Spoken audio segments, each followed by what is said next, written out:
Hello दोस्तों, आप सभी का स्वागत है हमारे चैनल शाश्वत सीजीपीएससी सीजीवापा में। आज हम लोग करने वाले हैं आपके सीजीपीएससी का क्लास नंबर 3 है ना।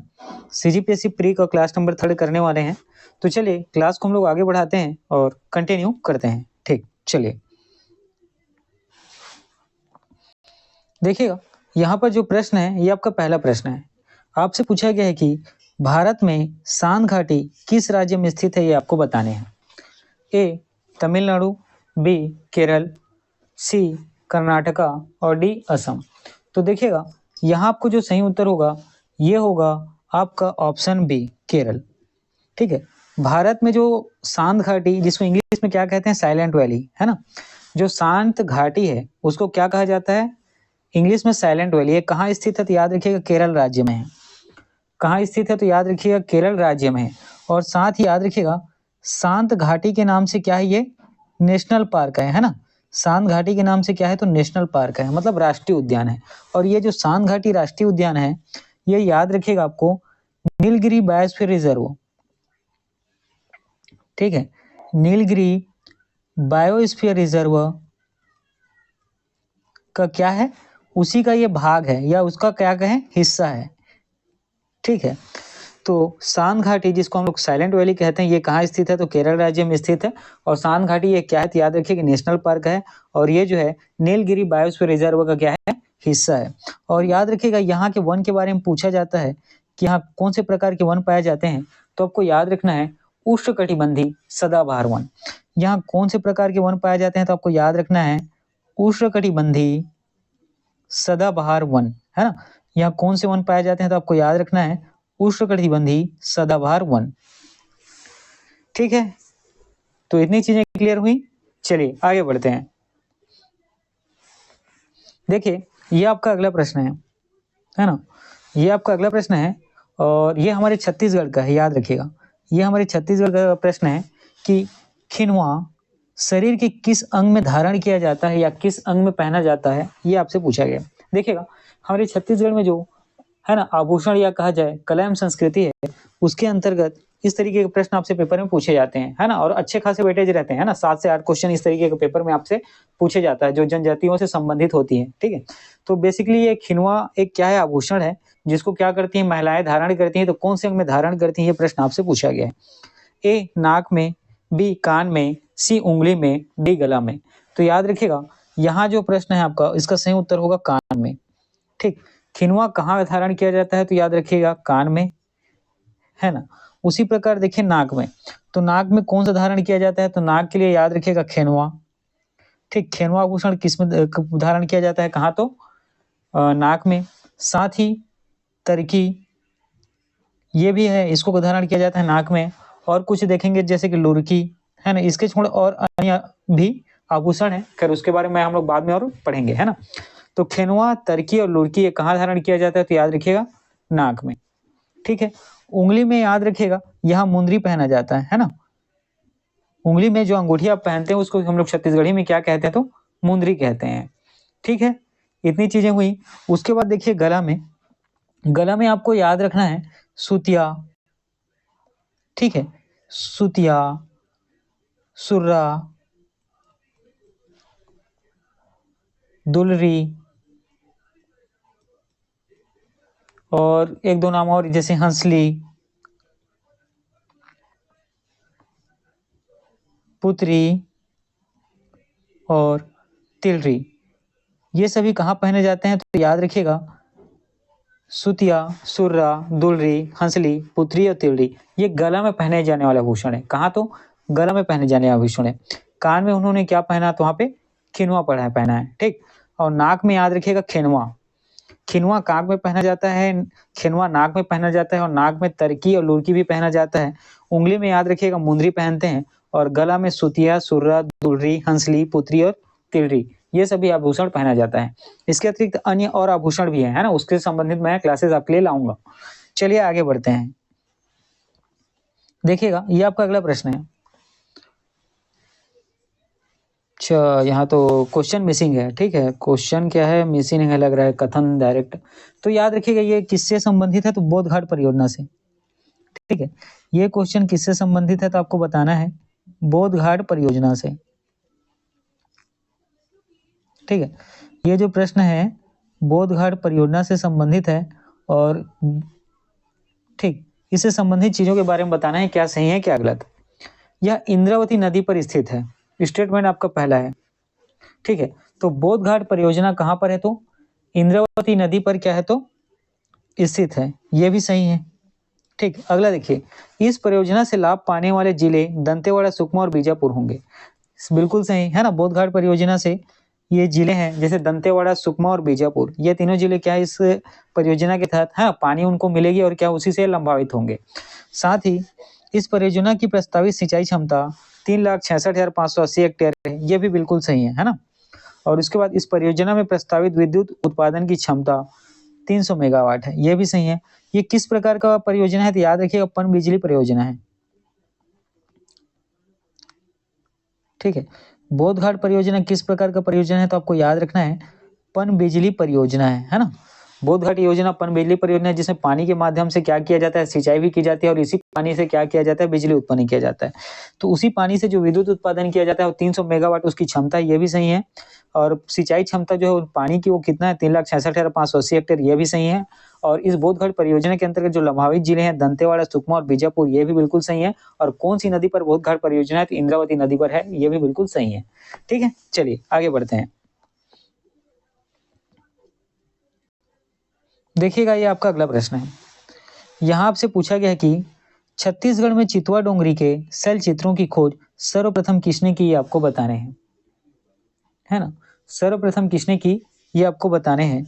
ए जे.आर. कांबले और रविंद्रनाथ मिश्र ने, बी भगवान श्री बघेल और रविंद्रनाथ मिश्र ने, सी भगवान सिंह बघेल और ठीक है भगवान सिंह बघेल और अरुण कुमार शर्मा ने, डी अरुण कुमार शर्मा और विष्णु श्रीधर वाकड़ ने, है ना, विष्णु श्रीधर वाकड़ ने। तो याद रखिएगा इस प्रश्न का जो सही उत्तर होगा ये होगा आपका भगवान सिंह बघेल और रविंद्रनाथ मिश्र, मतलब ऑप्शन बी, है ना। तो छत्तीसगढ़ में जो चितवा डोंगरी करके जगह है, ठीक है, इसकी शैल चित्रों की खोज सर्वप्रथम किसने की तो याद रखिए भगवान सिंह बघेल और रविंद्रनाथ मिश्र ने। याद रखिएगा ये चितवा डोंगरी के बारे में आपको क्या याद रखना है, पसाणकालीन गुफा है, ये है क्या बेसिकली तो पसाण काल का ये क्या है तो गुफा है। पसाण काल का होने के कारण इसको क्या कहा जाता है, पसाण कालीन कहा जाता है। ये किस लिए प्रसिद्ध है तो यहाँ शैल चित्र है। ठीक, शैल चित्र कहने का मतलब क्या है कि यहाँ जो पसाड़ है ना, जो पत्थर है उसमें क्या चित्र उकेरा गया है ना, तरह तरह के चित्र इसमें क्या किए गए हैं, उकेरे गए हैं, जानवरों के, पक्षियों के, पेड़ पौधे के। इसी में एक विशेष चित्र है जिसके बारे में चर्चा की जाती है, वो क्या है, ड्रैगन की आकृति की चित्र है। ठीक, यहाँ एक चित्र है ड्रैगन की आकृति की चित्र। ठीक, यहाँ ड्रैगन के आकृति की चित्र है।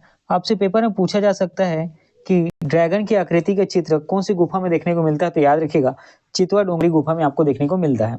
साथ ही यहाँ आपको क्या याद रखना है कि जो चीनी कला होती है ना, जो चीनी कला है उसका प्रमाण भी आपको यहाँ देखने को मिलता है। कहने का मतलब देखिएगा जो चीन की सभ्यता में जिस तरीके की चीजें देखने को मिलती थी वो यहाँ भी देखने को मिलती है। इसी दोनों की समानता के कारण, दोनों में सिमिलरिटी कारण इसकी चीनी कला का प्रमाण भी इसमें यहाँ आपको देखने को मिलता है। ठीक, इतनी चीजें क्लियर हुई, चलिए आगे बढ़ते हैं। देखिएगा ये आपका अगला प्रश्न है, यहाँ आपसे पूछा गया कि छत्तीसगढ़ का वह विद्रोह कौन सा है जिसे बस्तर का मुक्ति संग्राम के नाम से जाना जाता है, ये आपको बताने हैं। ए कोल विद्रोह, बी लिंगागिरी विद्रोह, सी तारापुर विद्रोह, डी परलकोट विद्रोह। तो देखिएगा यहाँ जो आपका सही उत्तर होगा, ठीक है, इस प्रश्न का जो सही उत्तर होगा यह होगा आपका ऑप्शन बी लिंगागिरी विद्रोह। ठीक है, तो लिंगागिरी विद्रोह को याद रखिएगा बस्तर का मुक्ति संग्राम के नाम से जाना जाता है।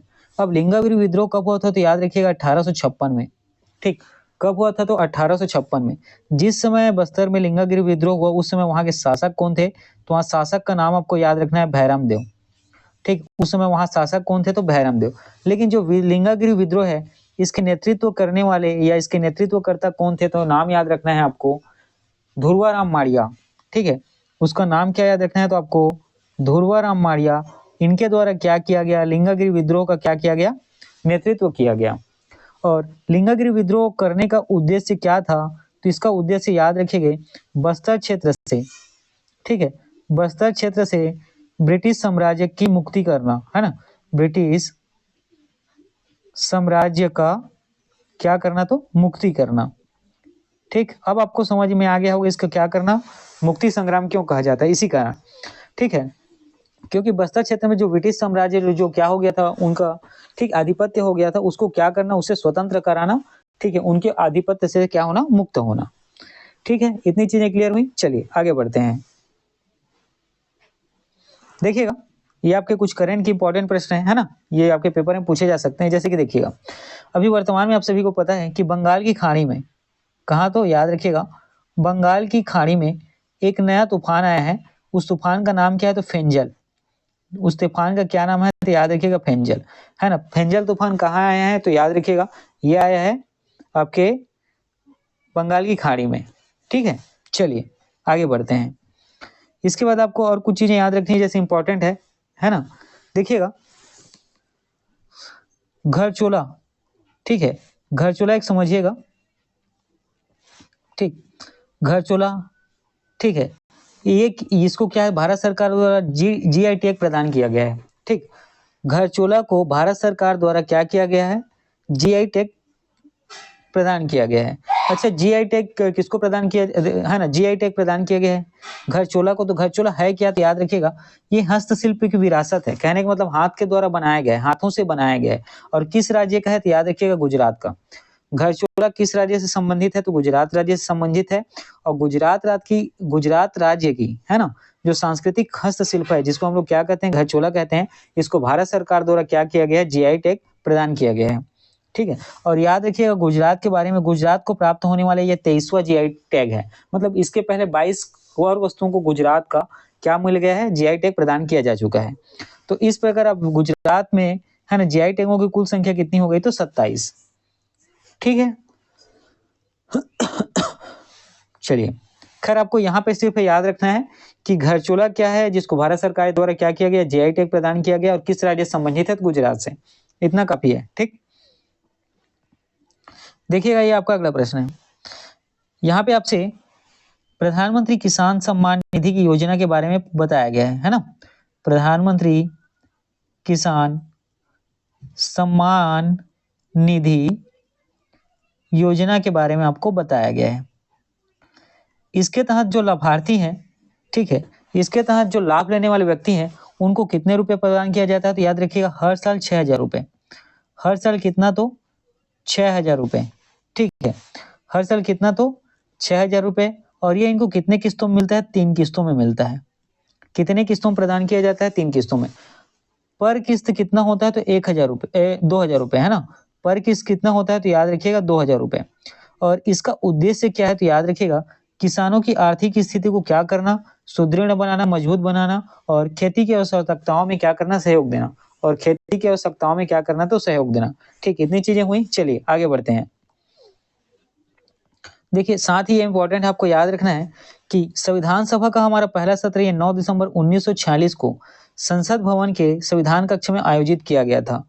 तो जिस संसद भवन के संविधान कक्ष में आयोजित किया गया था, उसे अब संविधान सदन के नाम से जाना जाता है।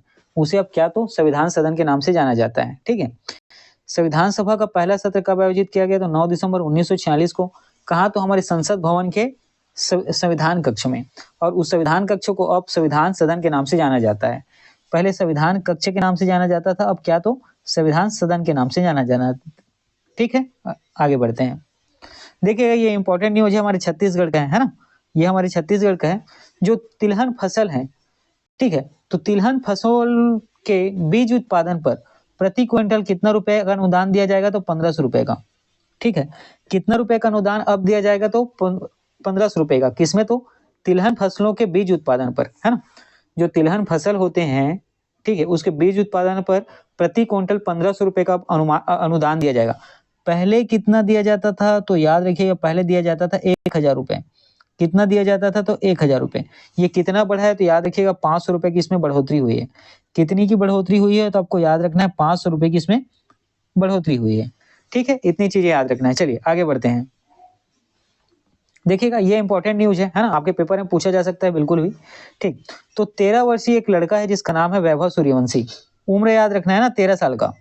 ठीक, 13 साल का एक लड़का है जिसका नाम है वैभव सूर्यवंशी। ये कहाँ का खिलाड़ी है? तो याद रखिएगा बिहार का। किस राज्य का खिलाड़ी है? तो याद रखिएगा बिहार का। इसको ये जो है आईपीएल में, है ना, आने वाले आईपीएल में सबसे कम उम्र के खेलने वाले खिलाड़ी बनेंगे। ठीक है, आईपीएल में सबसे कम उम्र के खेलने वाले खिलाड़ी का नाम क्या है? वैभव सूर्यवंशी। कहाँ से संबंधित है? तो याद रखिएगा बिहार से। और उम्र कितनी है? 13 साल। इसको किस टीम के द्वारा खरीदा गया है? तो आपको याद रखना है राजस्थान रॉयल।